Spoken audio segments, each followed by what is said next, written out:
Hello बच्चों, नमस्कार। कैसे हो? उम्मीद करता हूँ सब बढ़िया होगे। और आज हम बात करेंगे अगला टॉपिक जिसका नाम है हमारा तुल्यांकी चालकता। ठीक है, इक्विवेलेंट कंडक्टिविटी। इससे पहले हमने बात की थी मोलर चालकता क्या होता है, आपका चालकता क्या होता है। ठीक है, और अब हम बात करेंगे तुल्यांकी चालकता। ये क्या है, यहाँ से इम्पोर्टेंट आपके न्यूमेरिकल्स बन जाते हैं। ठीक है, तो सबसे पहले हम बात करते हैं कि हमारा जो तुल्यांकी चालकता होता है या इक्विवेलेंट कंडक्टिविटी होता है, ये होता क्या है। ठीक है, तो वीडियो में आगे बढ़ने से पहले अगर चैनल पर नए हैं, पहली बार विजिट कर रहे हैं, तो चैनल को सब्सक्राइब कर दीजिए और वीडियो अगर अच्छा लगे तो वीडियो को लाइक कर दीजिए। ठीक है, तो चलो शुरू करते हैं। क्या कहते हैं तुल्यांकी चालकता। ठीक है, क्या है हमारा तुल्यांकी चालकता।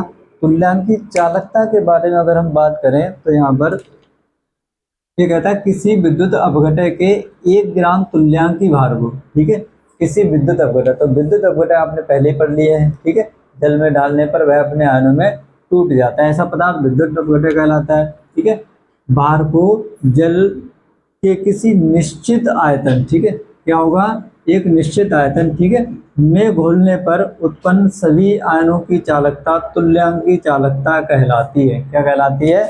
उसकी तुल्यांकी चालकता कहलाती है। ठीक है, क्या करना है आपको, विद्युत अपघटय लेना है, कितना, 1 ग्राम तुल्यांक।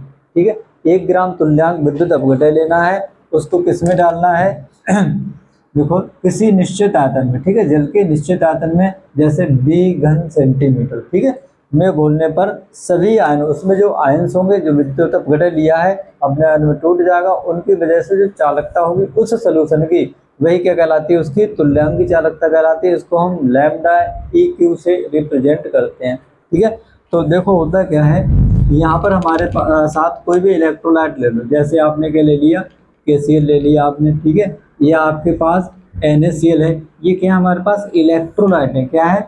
इलेक्ट्रोलाइट है। तो इसको हमें किस में डालना है, इस इलेक्ट्रोलाइट का आपको 1 ग्राम तुल्यांक लेना है। कितना लेना है? 1 ग्राम तुल्यांक। ठीक है, इसको किस में डालना है, इसको ऐसे सॉल्यूशन में, ऐसे इतने जल में डालना है, उसका जो वॉल्यूम है वो कितना है, b/cm। ठीक है, तो b/cm की अगर हम बात करें तो सपोज दैट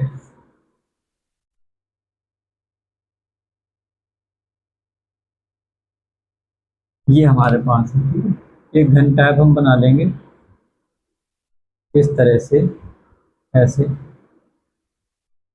यानी कि ये आपने जो पात्र लिया है, ठीक है, ये जो हमने पात्र लिया है, इस पात्र की लंबाई और चौड़ाई और ऊंचाई कितनी होनी चाहिए, 1 सेंटीमीटर। कितनी होनी चाहिए? 1 सेंटीमीटर। ठीक है, तभी वो क्या बन जाएगा हमारा 1 घन सेंटीमीटर। ठीक है, तो b मान लिया, अगर आप b मान लेंगे तो b घन सेंटीमीटर हो जाएगा, 1 मान लेंगे तो आपका क्या हो जाएगा, वो 1 घन सेंटीमीटर हो जाएगा। ठीक है, तो यहाँ पर अगर आप मान लेंगे इसका लंबाई भी कितना है b, और चौड़ाई भी कितना है b, और ऊंचाई भी कितना है b, तो इसका जो वॉल्यूम हो जाएगा वो कितना हो जाएगा, b/cm। ठीक है, तो निश्चित आयतन ले लो। ठीक है, इसकी लंबाई भी कितनी हो जाएगी, 1 सेंटीमीटर। ठीक है, चौड़ाई भी कितनी हो जाएगी, 1 सेंटीमीटर, और ये ऊंचाई, ये भी कितनी हो जाएगी, 1 सेंटीमीटर। ठीक है, तो इसका जो b होगा, ठीक है, इसका जो वॉल्यूम होगा वो कितना हो जाएगा, 1 घन सेंटीमीटर। ठीक है, या इसको हम कह सकते हैं b/cm। ठीक है, इसका जो वॉल्यूम है वो कितना है, घन सेंटीमीटर में। ठीक है, तो अब इस वाले सोल्यूशन की, इसमें जो सोल्यूशन है हमारा, ठीक है, इसमें जो हमारा सोल्यूशन है यानी कि विलयन है, ठीक है, किसका, आपका KCl का हो गया, ये NaCl का हो गया। ठीक है, विद्युत अपघटय का विलयन। ठीक, तो इस विलयन में जो आयन्स होंगे, अगर आप KCl का डालोगे तो इसमें क्या होगा, K+ और Cl-, क्या होगा, K+ और Cl-। इन आयनों की वजह से इसकी जो कंडक्टिविटी होगी, इसकी जो चालकता होगी, उसी को हम क्या कहेंगे, इस विलयन की तुल्यांकी चालकता कहेंगे। क्या कहेंगे? इस विलयन की तुल्यांकी चालकता कहेंगे। ठीक है, अब देखो अगर हम बात करें, जैसे अभी हमने पढ़ा था मोलर चालकता। मोलर चालकता क्या था हमारा, उसको हम लैम्डा m से लिख रहे थे। तो मोलर चालकता क्या था हमारा, कप्पा। ठीक है, जिसे हम विशिष्ट चालकता कहते हैं, और क्या था हमारा, वॉल्यूम। ठीक है, आयतन। उन दोनों के गुणनफल को हम क्या कह रहे थे, मोलर चालकता कह रहे थे।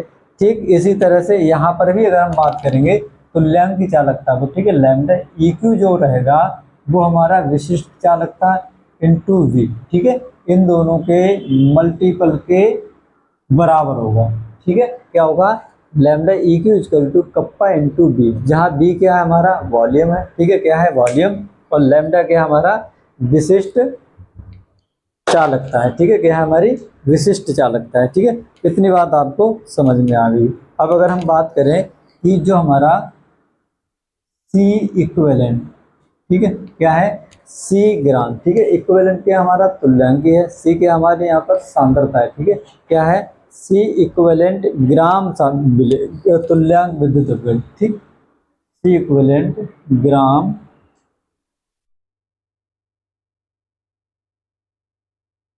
तुल्यांक विद्युत अपघटन,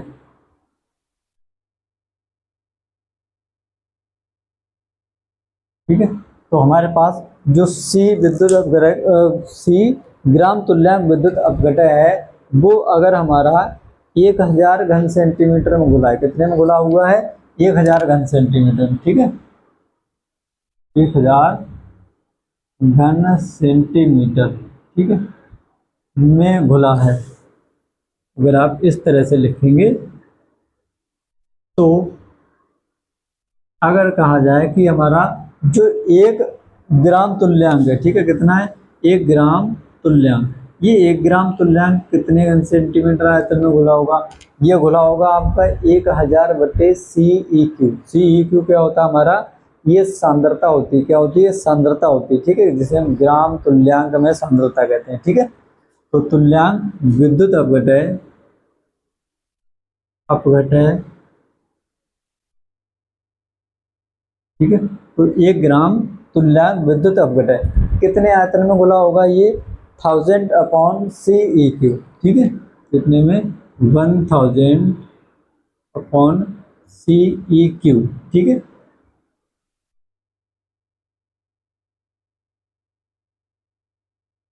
ब्लेज में घुला है,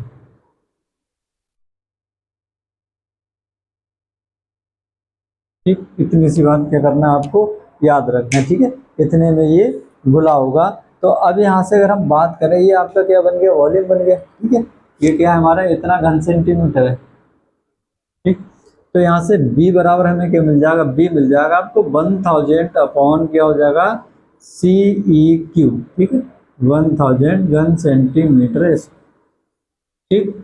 अब देखो ये वाला जो हमारे पास B आया है, इस B को उठाकर हम क्या करेंगे यहाँ पर, ठीक है, lambda E Q equal to kappa into D वाले में अगर हम इसको उठा के रख देंगे तो हमें क्या मिलेगा, तो हमें मिलेगा lambda E Q equal to क्या हो जाएगा kappa into 1000 upon C E Q, ठीक है, कुछ इस तरह से आपको देखने को मिल जाएगा। जहाँ सी ई क्यू क्या हमारी, ये क्या है विलयन की सांद्रता है, क्या है सी ई क्यू क्या है, ये विलयन की सांद्रता, विलयन की सांद्रता, ठीक। कप्पा तो आप जानते हैं क्या है इसका विशिष्ट चालकता, ठीक है, कप्पा क्या है हमारी विशिष्ट चालकता, ठीक है। तो अगर हम बात करें यहाँ पर जो सी इक्विवेलेंट यानी कि विलयन की सांद्रता है, तो इसमें विलयन की सांद्रता को अगर हम नॉर्मलता में मान लें, ठीक है, क्या मान लें विलयन को अगर हम नॉर्मल मान लें, ठीक है, तो इसका आप क्या करना फोटो स्क्रीनशॉट ले लेना, ठीक है, या वीडियो पॉज करके इसको नोट कर लेना फटाफट, ठीक। अब अगर हम क्या मान लें इसकी जो सांद्रता है सोल्यूशन की, ठीक है, उसको हम किस में मान लें नॉर्मल दाम मान लें, यानी कि एन अगर हम मान लें तो हमारे पास क्या हो जाएगा lambda E Q equal to क्या आ जाएगा आपके पास, ठीक है, lambda E Q equal to kappa into 1000 upon N, ठीक। तो ये भी हमारा क्या बन जाएगा एक फार्मूला बन जाएगा, ठीक है, जहाँ एन क्या है नॉर्मलता है किसी भी सॉल्यूशन की, क्या है नॉर्मलता है किसी भी सॉल्यूशन की, ठीक है। अब अगर हम बात करें इसकी इकाई की, ठीक है, क्या निकालना है अगर आप इसके यूनिट की बात करेंगे, ठीक है, लैम्डा ए क्यू के, तो क्या हो जाएगा, ठीक है, तो यहाँ से निकाल लेंगे इसका इकाई, इकाई या बोले तो मात्रक, ठीक। तो मात्रक निकाल लो। सबसे पहले आप क्या करेंगे कप्पा का मात्रक आपको पता होना चाहिए कितना होता है, कप्पा का मात्रक होता है ओम इनवर्स सेंटीमीटर इनवर्स, ठीक है, क्या होता है ओम इनवर्स और सेंटीमीटर इनवर्स, ठीक है। तो वो ये लिख देंगे हमें यहाँ पर क्या होगा ओम इनवर्स और सेंटीमीटर इनवर्स, ठीक। तो तो ये हमारा किसका हो जाएगा, ये हो जाएगा हमारा कप्पा का। ठीक है, हमें किसका निकालना है, लैम्डा ई क्यू का निकालेंगे।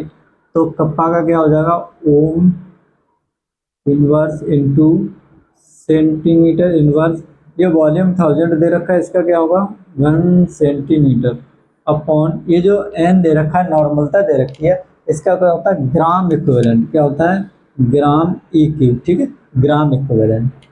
अब देखो वो क्या जाएगा, इनका आपस में घाते जुड़ जाएंगे तो यहाँ पर कितना हो जाएगा, इनकी जगह पे 2 हो जाएगा, ohm inverse into centimetre square into gram equivalent inverse. कुछ इस तरह से आपको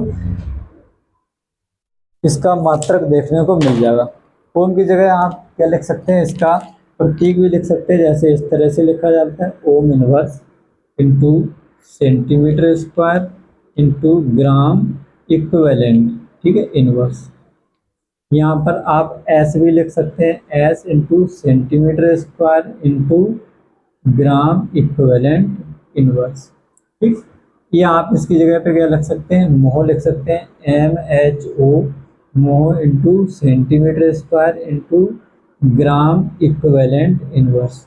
तो ये कुछ यूनिट्स हैं, क्या हैं, ये कुछ यूनिट्स हैं किसकी, हमारी लैम्डा ई क्यू की, जिसे हम क्या कहते हैं तुल्यांकी चालकता कहते हैं। ठीक है, क्या कहते हैं तुल्यांकी चालकता कहते हैं। ठीक है, अब हमने इससे पहले में पढ़ा था मोलक चालकता, ये है हमारे पास तुल्यांकी चालकता। इन दोनों में अगर हम एक रिलेशन देखें, ठीक है, क्या करें, इन दोनों में अगर हम एक संबंध देखें, रिलेशन देखें, तो हमें क्या मिलेगा। ठीक है, तो इधर से हम मिटाते हैं और इनका संबंध देखते हैं। ठीक है, क्या आता है, क्या लिखेंगे, लैम्डा एम और लैम्डा ई क्यू में संबंध। ठीक है, लैम्डा एम तथा लैम्डा ई क्यू में संबंध।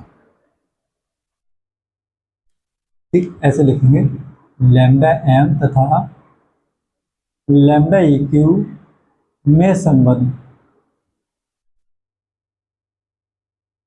ठीक, अच्छा, लैम्डा एम की अगर हम बात करें तो हमने देखा था कि जो हमारा लैम्डा एम होता है, ठीक है, क्या होता है लैम्डा एम, जो हमने इससे लास्ट वाले वीडियो में पढ़ा था, उसमें क्या होता है कप्पा इंटू 1000 अपॉन, ठीक है, यहाँ पर क्या होता है हमारा एम। ठीक है, जिसे हम मोलारिटी कहते हैं।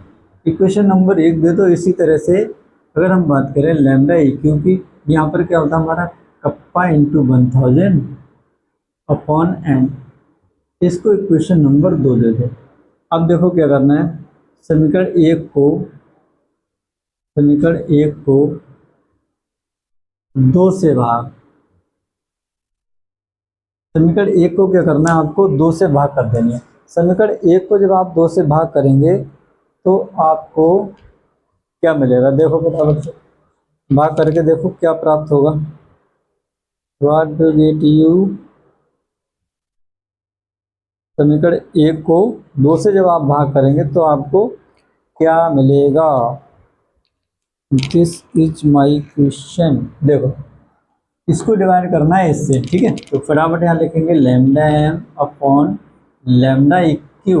ओके, इधर ऐसे लगा लेंगे, क्या आएगा हमारा कप्पा इंटू 1000 अपॉन में आ जाएगा एम। इधर भी लिखेंगे कप्पा, कुछ थोड़ा डिजाइनदार, upon 1000, sorry into 1000 upon N. ठीक, अच्छा, अब कुछ ऐसा कहते हैं कि ये वाला जो पड़ोस वाली संख्या इधर आ जाती है और ये वाला हमारा कहाँ पहुँच जाता है इधर। ठीक है, लेकिन ये दोनों चीज़ें हमारी सेम सेम है तो सेम सेम कैंसिल आउट हो जाएंगे। तो बचेगा कि हमारे पास बचेगा lambda M upon lambda E Q equal to N बटे एम। कहो इतना आपको समझ आ गया।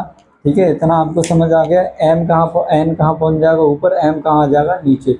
बाकी ये दोनों वैल्यूज बराबर हैं जो कि एक दूसरे को कैंसिल आउट कर देंगे, तो हमें क्या मिल जाएगा एन बटा एम मिल जाएगा। ठीक है, क्या मिल जाएगा एन बटा एम। अब देखो एन क्या होती है नॉर्मलता, और आपका एम क्या होता है मोलरता। ठीक है, नॉर्मलता और मोलरता।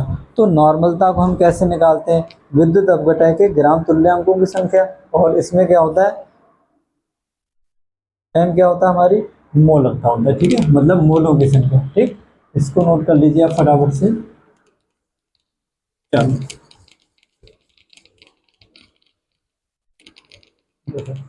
एन की अगर हम बात करें, एन कैपिटल एन क्या होता है, विद्युत अपघटन की ग्राम तुल्यांकों की संख्या, ठीक है। तो इसको हम सीधे फार्मूले में ही पुट करते हैं, lambda M upon lambda E Q. ऊपर एन की जगह क्या आता है हमारा, विद्युत अपघटन, विद्युत अपघटन के ग्राम तुल्यांकों की संख्या, ठीक। क्या हो जाएगा, जहाँ कैपिटल एन क्या होता है, विद्युत अपघटन के ग्राम तुल्यांकों की संख्या कहा जाता है, ठीक है। और अगर हम बात करें एम की, उसको हम क्या कहते हैं, विद्युत अपघटन के मोलों की संख्या। क्या होगा, विद्युत अपघटन के मोलों की संख्या, संख्या। अच्छा, इतनी सी कहानी आ जाती है। अब अगर आपसे कहा जाए कि विद्युत अपघटन के जो ग्राम तुल्यांक है वो कैसे निकालते हैं, विद्युत अपघटन का द्रव्यमान बटे उसका तुल्यांक भार, ठीक है। विद्युत अपघटन के तुल्यांकों की संख्या, विद्युत अपघटन का भार बटे उसका तुल्यांक भार, ठीक है। विद्युत अपघटन का भार बटे उसका तुल्यांक भार, ठीक है। इसके बराबर हो जाएगा। तो यहाँ से हमें मिलेगा lambda M upon lambda E Q equal, ये बताता है विद्युत अपघटन का द्रव्यमान बटे उसका तुल्यांक भार, ठीक है। क्या होता है, विद्युत अपघटन का द्रव्यमान बटे तुल्यांक भार, तुल्यांक भार, ठीक। मोल कैसे निकालते हैं, मोल कैसे निकालते हैं, ठीक है। किसी चीज के मोल, उसका भार बटे उसका अणुभार। क्या होता है, विद्युत अपघटन का भार, विद्युत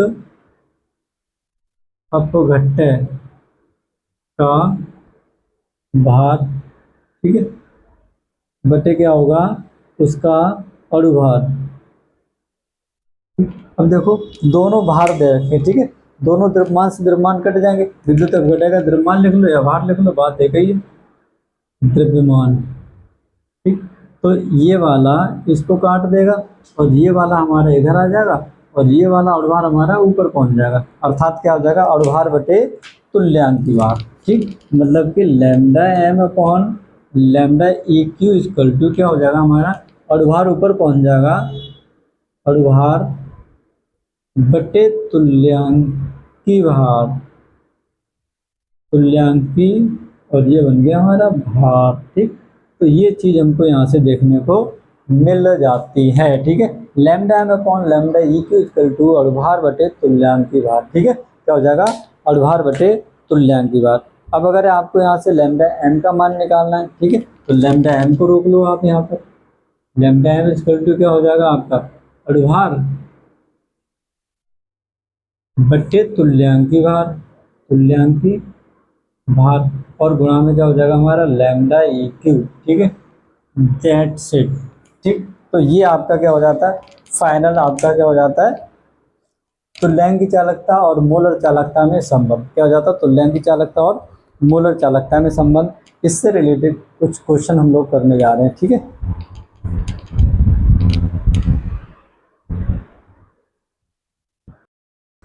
अब आपके सामने कुछ इंपॉर्टेंट वाले क्वेश्चन हैं, ठीक है। सबसे पहले दे रखा है नंबर 1, जो कि एनसीईआरटी का है, ठीक है। एनसीईआरटी में देखोगे तो सर जो एग्जाम्पलर होते हैं उसमें आपको ये वाला क्वेश्चन मिल जाएगा, ठीक है। लिखा हुआ है 0.5, ठीक है, 0.05 मोल लीटर इनवर्स, ठीक है। ये क्या दे रखी है, मोलरता दे रखी है, यानी कि सांद्रता दे रखी है। NaOH विलयन के एक कॉलम का विद्युत प्रतिरोध कितना है, 5.55 गुणा 10 की घात 3 ओम, ठीक है। ये R का मान दे रखा है और कह रहा है इसका व्यास कितना है, 1 सेंटीमीटर व्यास दे रखा है और लंबाई 50 सेंटीमीटर है। कह रहा है इसकी प्रतिरोधकता, ठीक है, और चालकता और मोलर चालकता का परिकलन कीजिए। क्या पूछ रहा है? प्रतिरोधकता, चालकता और मोलर चालकता, ये चीजें आपको क्या करनी है? कैलकुलेट करनी है। ठीक है, प्रतिरोधकता की अगर हम बात करें, जैसे आर का मान, ठीक है, क्या होता है? आर हमारा क्या होता है? प्रतिरोधकता होता है। ठीक है, तो ये चीजें हमको क्या करनी है? कैलकुलेट करनी है। ठीक है, प्रतिरोध और प्रतिरोधकता 1/रो। ठीक है, व्यास दे रखा है और लंबाई दे रखी है, और ये क्या है हमारा?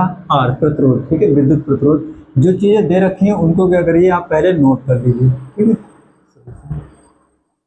प्रतिरोध आर का मान दे रखा है 5.55 गुणा 10⁻³ ओम। ठीक, ये आ गया।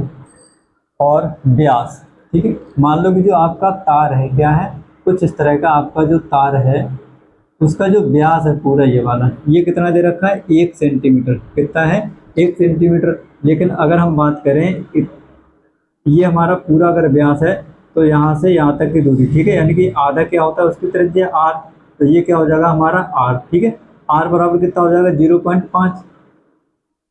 ठीक है, अगर व्यास 1 सेंटीमीटर है तो त्रिज्या कितनी हो जाएगी? आधा सेंटीमीटर। ठीक है, 0.5 हो जाएगा। तो यहाँ से हमने क्या निकाल लिया उसका? आर। आर बराबर कितना आ गया हमारा? 0.5 सेंटीमीटर। ठीक, और इसका व्यास, लंबाई एल बराबर कितनी हमारी? 50 सेंटीमीटर। ठीक है, कितना है? 50 सेंटीमीटर। और विलयन की जो मोलरता है, ठीक है, यानी कि सांद्रता है, वो कितनी है? 0.05। ठीक, सी लिख लो या मोलरता लिख लो। एम बराबर 0.05 मोल और लीटर इनवर्स। ये कुछ चीज़ें आपको दे रखी हैं। तो सबसे पहले कह रहा है प्रतिरोधकता, चालकता और मोलर चालकता, ये चीज़ें आपको क्या करनी है? ज्ञात करनी है। प्रतिरोधकता की अगर हम बात करें तो आपका रो हो जाता है। ठीक है, तो रो बराबर, आप रो का मान आप कैसे निकालेंगे? तो हम जानते हैं कि आर इजकल टू क्या होता है हमारा? रो इंटू एल अपॉन ए। क्या होता है? रो इंटू एल अपॉन ए। लेकिन ये एल क्या है? अनुप्रस्थ काट का क्षेत्रफल है। ठीक है, तो ए को कैसे निकालते हैं? ए इजकल टू हमारा क्या होता है? पाई आर स्क्वायर। क्या होता है? पाई आर स्क्वायर। पाई का मान कितना होता है? 22/7। काटेंगे तो कितना आएगा? 3.14 के आसपास आ जाता है। तो हम लिखेंगे 3.14 इंटू आर का मान हमारा कहाँ दे रखा है? ये दे रखा है। ठीक है, 0.5, 0.5 का स्क्वायर। इन दोनों की मल्टीप्लाई अगर करेंगे तो 3.14 इंटू इसका मल्टीप्लाई करेंगे तो आ जाएगा 0.25। इन दोनों की आपस में मल्टीप्लाई करेंगे तो कितना आ जाएगा? 1 2 3 इक्वल टू 785। कितना आ जाएगा? 785 के आसपास आ जाएगा। ठीक है, 0.785। 1 2 3 4, 1 2 3 4, 0.785। ठीक है, इन दोनों की आप आपस में मल्टीप्लाई कर लेना और इतना ही आ जाएगा। देखो मैं करके देख रहा हूँ। 3.14 इंटू 0.785। ठीक है, कितना आएगा? 0.785। ठीक है, तो ये हमारा ए का मान आ जाएगा। इसको ले आओ जरा इधर पे। ठीक है, तो आर इजकल टू क्या हो जाएगा? रो निकालना है हमको। ठीक है, तो रो इजकल टू क्या हो जाएगा हमारा? R into A upon L. क्या हो जाएगा? R into A upon L. और आर का मान आपको दे रखा है 5.55 गुणा 10⁻3। ए का मान आ गया हमारे पास 0.785। ठीक, बटे एल कितना दे रखा है?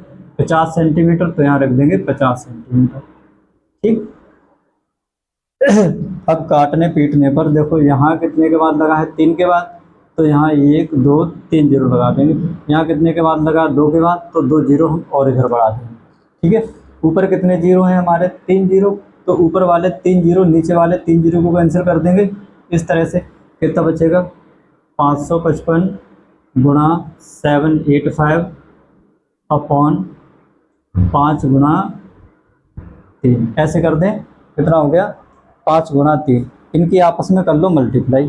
ठीक है, 5 से काट दो इसको, अगर आप काटना चाहो तो आप कितना आ जाएगा 111, कितना आ जाएगा 111।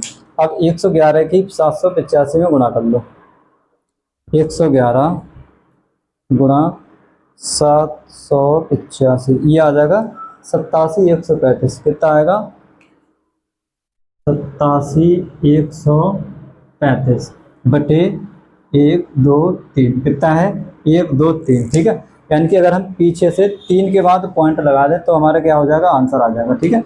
ये आप इसको ऐसे लिख दो 87,135 गुणा 10 की घात -3, ठीक है, तो भी आपका क्या हो जाएगा, सही हो जाएगा। ये आप क्या कर दो, रो इक्वल टू पीछे से लगा दो 1 3 के बाद, ठीक है, 1 2 3, ये कितना हो जाएगा आपका 87.13, ठीक है, 87.13। तो ये क्या हो जाएगा आपका रो का मान हो जाएगा, ठीक है, जिसे हम कहते हैं ओम सेंटीमीटर, ठीक है, क्या हो जाता है हमारा ओम सेंटीमीटर, ठीक है। तो ये आपका क्या आ गया, रो का मान आ गया, यानी कि प्रतिरोधकता आ गई। अब क्या निकालनी है आपको, चालकता, ठीक है, क्या निकालनी है, चालकता, चालकता जिसे हम कप्पा कहते हैं, ठीक है। तो यहाँ तक आप फटाफट से इसको लिख लीजिए। जो भी वैल्यूज डाटा दे रखा होता है उसके पहले आप क्या कर लिया, लिख लिया उसको, ठीक है। उसके बाद फार्मूला अगर आपको पता होगा फटाक से आप रखेंगे फार्मूले में और आंसर आपका आ जाएगा, ठीक है। तो जितने भी इम्पोर्टेंट फार्मूले हैं इस वाले पहले चैप्टर से, और ये हम दूसरा चैप्टर पढ़ रहे हैं और एक तीसरा चैप्टर है, ठीक है। इस चैप्टर में जो भी फार्मूले हैं वो सब फार्मूले आप क्या करना, अच्छे से याद कर लेना, मतलब उनको समझ लेना, ठीक है। अब देखो, अब क्या निकालना है, चालकता, ठीक है। कप्पा की अगर हम बात करें, कप्पा इक्वल टू क्या होता है 1/ρ, ठीक है। चालकता आपने पढ़ा था, कल हमने पढ़ा था, इससे पहले वाले वीडियो में, ठीक है, क्या पढ़ा था, चालकता, ठीक। कप्पा क्या होता है, ये 1/ρ, ठीक है, किसके बराबर होता है, 1/ρ के बराबर होता है, और रो का मान अभी हमको मिल गया है, ठीक है।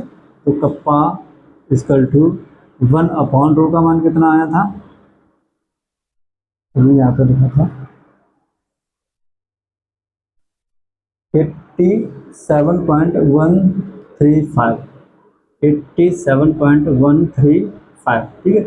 इसको डिवाइड कर दो, इसको यहाँ हटाओ, 1 2 3 जीरो लगा लो, 1 2 3 अपॉन 87,135, ठीक है। तो मैं इसको कर रहा हूँ डिवाइड, और आप भी आराम से घर पे बैठ के ठंडा पानी पी के डिवाइड कर लेना, 1000 डिवाइडेड बाई 87,135, ये आ जाएगा आपका 0.11476, कितना आ जाएगा 0.011476। तो इसको हम लिख सकते हैं 0.01148, ठीक है। क्या, कप्पा, क्या चीज़ है हमारा, कप्पा। कप्पा का मात्रक अगर आपको याद होगा तो बताइए, ओम क्या होता है, ओम और सेंटीमीटर इनवर्स, क्या होता है, ओम सेंटीमीटर इनवर्स, ठीक है।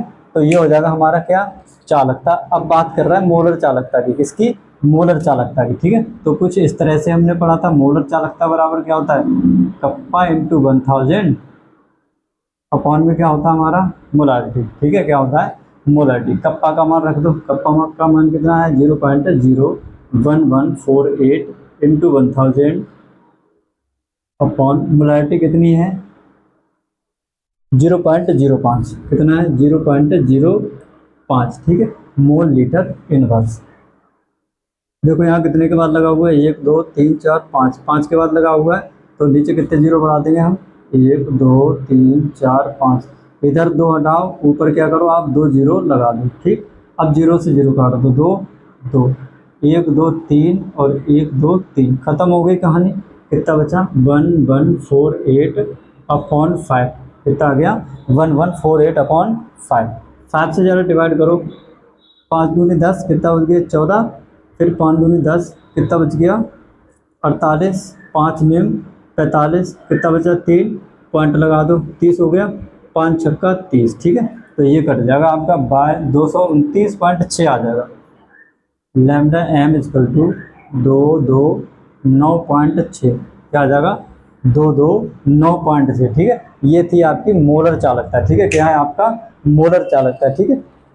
ओम सेंटीमीटर स्क्वायर, ठीक है। और मोल इनवर्स क्या होता है, ओम सेंटीमीटर स्क्वायर, और ये मोल आपका ऊपर पहुंच जाएगा मोल इनवर्स, ओम सेंटीमीटर स्क्वायर और मोल इनवर्स, ठीक। तो ये था आपका पहला क्वेश्चन, ठीक है, जिसमें आपसे तीनों चीजें पूछी गई हैं। इस क्वेश्चन से आप 3 क्वेश्चन आसानी से बना सकते हैं, ठीक है। किसी भी सोल्यूशन की आपको क्या निकालना है, प्रतिरोधकता निकालनी, कैसे निकालेंगे, चालकता कैसे निकालेंगे, मोलर चालकता कैसे निकालेंगे, ठीक है। एनसीईआरटी का क्वेश्चन है, आया हुआ है कई बार, ठीक है। तो इसको आप अच्छे से समझ लीजिए। इसके बाद दूसरा क्वेश्चन देखो क्या कह रहा है।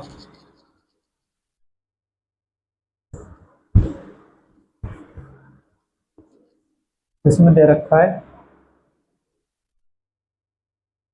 ठीक है, दूसरा वाला कह रहा है NY50, ठीक है।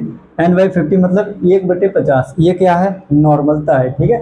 कह रहा है KCl विलयन की विशिष्ट चालकता 25 डिग्री सेंटीग्रेड पर इतनी दे रखी है, ठीक है। ये विशिष्ट चालकता दे रखी है। कह रहा है इस विलयन का प्रतिरोध 400 है, तो सेल स्थिरांक की गणना कीजिए, यानी कि जी स्टार की बात कर रहा है। क्या निकालना है आपको, जी स्टार का मान निकालना है, जैसे हम सेल स्थिरांक कहते हैं, ठीक है। तो सेल स्थिरांक कैसे निकालते हैं, विशिष्ट चालकता, ठीक है। कप्पा बराबर हमने पढ़ा था G इंटू 1/R, ठीक है, ऐसा आपने पढ़ा होगा, ठीक है।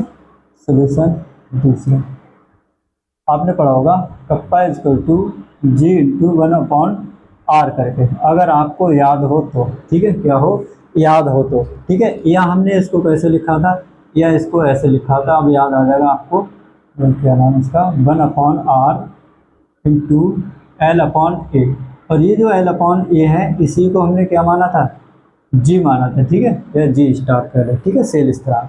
तो इसकी जगह पे क्या आ गया, हमारा जी आ गया, और 1/R हमारा क्या है, प्रतिरोध है, ठीक है। तो यहाँ से हमें निकालना क्या है, हमें सेल स्थिरांक का मात्रक और सेल स्थिरांक निकालना है, ठीक है।